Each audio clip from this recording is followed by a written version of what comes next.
Здорово, танкисты! Всем привет, с вами Серега, с вами Индомиты. Сегодня у нас очередной обзор танков нашей любимой игры Мир танков от Лесты Геймс. И, кстати, здорово, артоводы, раз смотрите этот обзор, то, скорее всего, иногда или всегда играете на арте. И у нас сегодня на обзоре немецкая арта 8 уровня ГВ Тигр П. Проходная прокачиваемая ветка. Вот такая огромная. Она по размерам примерно как советская 8 уровня Су-14-2. Вот. Ну и погнали по порядку разбирать, что же это за сундук такой. И бронирование мы, конечно же, посмотрим здесь. Смысл куда-то идти. И вот есть одна интересная особенность. Лобовое бронирование сотка. Боковое бронирование 80, 16 сзади. Вот кто не знает и пытается ГВ Тигр П убивать фугасами и делает это в каких-нибудь вот таких проекциях в борт, либо вперед, да, иногда не могут пробить и остаются ни с чем. В то время как союзники нормально на верочку ББшечками добивают. Поэтому, ребята, помните, что в лоб здесь есть броня сотка и сбоку 80. Да, против обычных снарядов там голдовых это не проблема, а вот против фугасов это проблема. Если пытаетесь добивать ГВ Тигра П, то добивайте обычными бронебойными снарядами.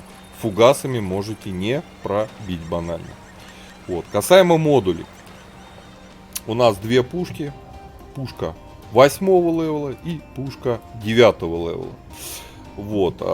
Альфа 750 на на стоковом орудии, да, 750 с оглушением, 950 без оглушения, 500 бронебойный. Здесь уже 900, 1200, соответственно 640 на бронебойном. Бронепробитие тоже отличается. Но и очень сильно отличается время заряжания орудия. 33 секунды на стоке и здесь на стоке 46. Невероятно долго заряжается. Я, играя на этой арте на ГВ Тигр П, на топовом орудии, у меня просто жопа сгорает, когда я сижу, жду. А представляете, бой идет 4 минуты. Часто такие бои турбосливы. Вот с таким заряжанием орудия, что вы в этом бою успеете сделать? Вам надо занять позицию, вам нужно зарядиться, свестись, попасть. Дай бог, 2 выстрела сделаете. Такое бывает очень часто. Средний урон на стойке на пушке выше, потому что тут невероятно долго заряжается. Дальше. Время оглушения, оно же дезориентация. На топовом орудии почти 22 секунды. Жесть. И просто на этом орудии невероятный сплэш, как и на советской арте Су-14-2. Вот. Но эта пушка достаточно быстро сводится, и это приятно. 4,8 на стойке, 5,2 на топе, но точность это жесть по этой пушке. 0,79, почти 0,8. Надо в кого-то еще умудриться попасть. Обязательно качайте топовый рад, топовый двигатель ходовую. По полевой модернизации здесь качаем доработка ходовой, здесь охотник М, здесь ничего не качаем, здесь берем на разведку. Да, чуть-чуть себе улучшить обзор, чтобы в конце добивать врагов при сливном для вас бое. Вот, по оборудованию все просто, у нас открытая рубка, мы можем себе позволить поставить только досел, приводы и УМП. По снарядам использую, как всегда, только осколочно-фугасный, самый, что называется, душманный, да, по альфе и бронепробитию, но зато у нас есть время дезориентации, оно же оглушение. Я вам рекомендую все-таки на этих типах снаряда играть. Снаряжение, ремка, аптечка рекомендую доп. Паёк в виде шоколада. Ну, можете огнетушитель поставить, если у вас серебра мало. Экипаж, 6 членов экипажа, перки наблюдаете перед собой сейчас в табличке. По плюсам, минусам машины. Самое первое и одно из самых главных, смотрим углы вертикальной наводки. Они у нас 48. Против той же самой советской арты в 60 мы, к сожалению, не умеем прям супер-супер, как закидывать за сложные препятствия. Да, не умеем. По ХП, понятно, чуть больше из-за того, что у нас брони, чем в целом на артах 8 у нас 440. Но это не сильно нам помогает какие-то результаты делать. Если мы уже засветились, то, скорее всего, мы через несколько секунд поедем в ангар. По мобильности. 35 вперед, 10 назад. Почти 9 лошадей на тонну удельной мощности. Это говорит о том, что эта арта крайне медленная. Вы иногда даже СЛТшек много в бою, и вам надо какую-то специфическую позицию занять. Вы это не сделаете. Вы рискуете засветиться, вас быстренько убьют. Поэтому крайне мудро надо выбирать позиции, и чтобы они были без риска занятия на первом этапе. Радиус обстрела у нас большой, мы по всей карте фигачим любого размера, поэтому думайте, как занимаете позиции. По незаметности, у нас не вкачан перк незаметности еще, в принципе, что тут даже смотреть. По обзору, понятно, мы слепые, 304 метра. Вот, теперь прям четко по плюсам и минусам. У нас сумасшедший сплэш, у нас сумасшедшее, в принципе, хорошее, назовем так, уверенное бронепробитие, альфа сочная. Вот, и время оглушения, дезориентация больше 20 секунд. Это плюсы этой арты. Из минусов нету у нас, к сожалению, там каких-нибудь 60 градусов вертикальной наводки, чтобы закидывать за сложные препятствия. У нас арта крайне медленная. Вот, у нас арта больше всего жопа горит от того, как она долго заряжается.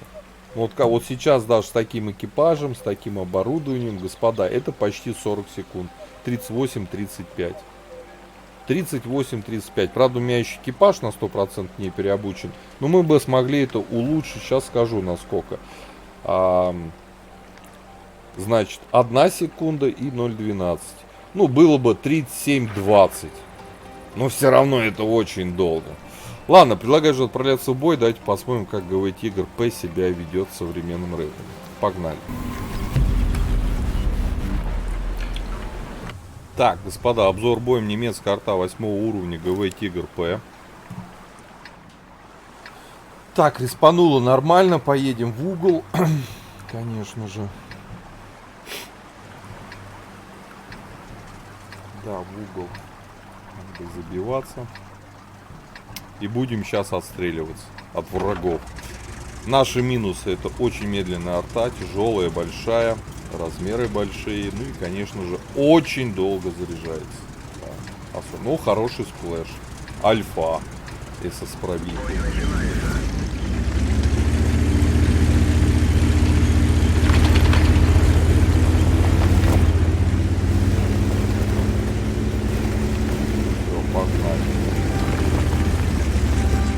Под покровом деревьев.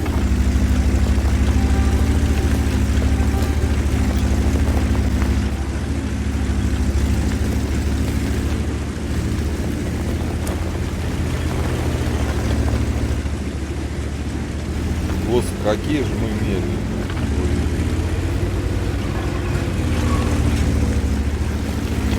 Зарядились. Арка чуть-чуть быстрее, но чуть-чуть. Ну, вообще-то заедем.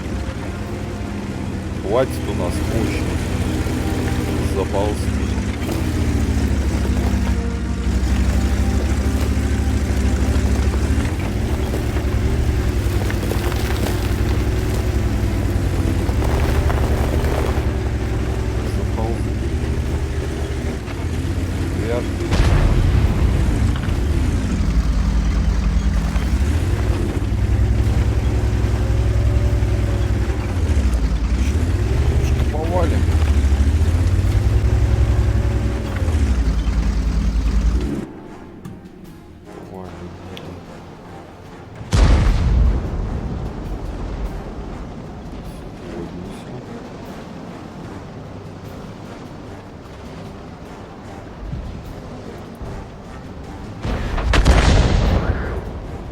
Накрыли, оглушение дали, пацаны.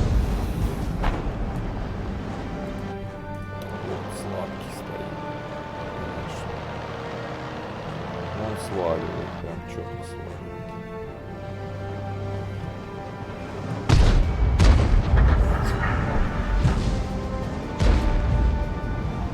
Блин, как же она долго заряжается, товарищи.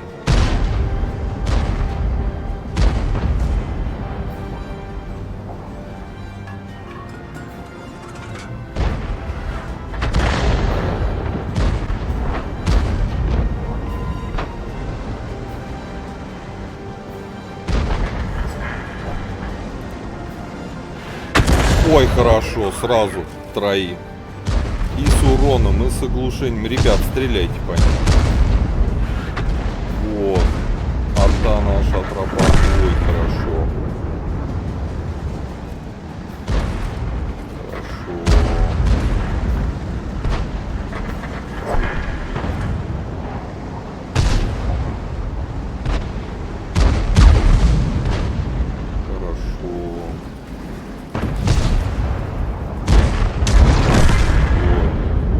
Даблшот.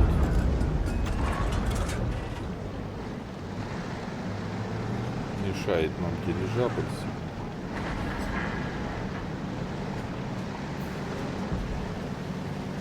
Пазульку можем с плышом отжать. Подъедь поближе.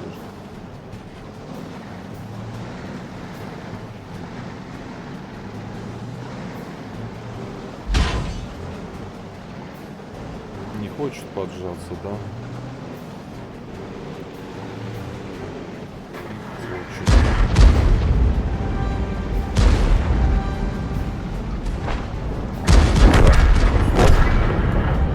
103.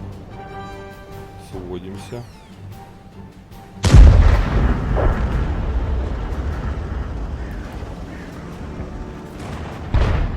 Эх, перелет еще и левей. Ай-яй-яй-яй. Бызюлька тут катается.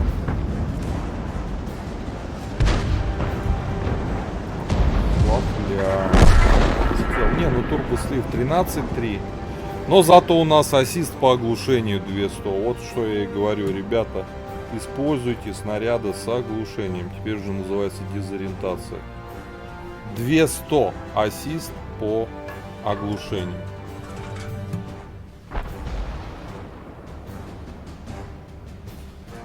Так. Зря выстрелил. Попаду хоть? Чуть не попал бы. Ладно, заряжаемся. Химера может быть уже, кстати, около нас где-то катается. Нет, она так все у камешка-то и стоит. Вот дает воин. Вот охотник. Он уже с гусеницами едет, чаткис. Уехал. Надолго ли?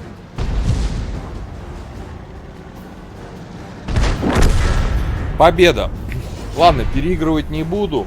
По этой арте все понятно. Хорошее пробитие, хороший альфа, хороший сплэш, но, увы, очень медленная. Очень невероятно долго заряжается. Поэтому всегда нужно стрелять на верочку.